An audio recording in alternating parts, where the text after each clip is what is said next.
来继续来到台中港的过水会的上款。1980年代是安尼长滚，尾也是豆豆来落水。上款的业者特别来举办着户外地湿的体验，带领着民众哪啉茶，哪来熟悉这个上苦发展的历史，要来找回着过去的繁华。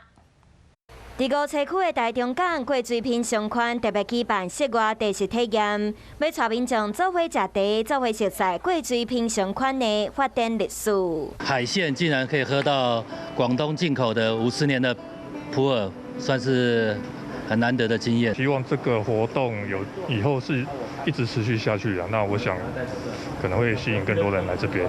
台中港的过水坪上款，嘛是中部上重要的过水坪一线地，有袂少特别的店家。像开业40多年的老茶行内底，都有真侪草铺茶饼。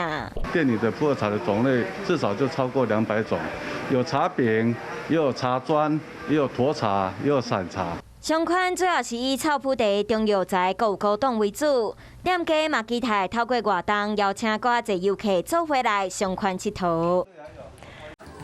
华视新闻看起来，赶快订阅我们的华视新闻 YouTube 频道，欢迎按赞、订阅、开启小铃铛，最新最及时的资讯要提供给你。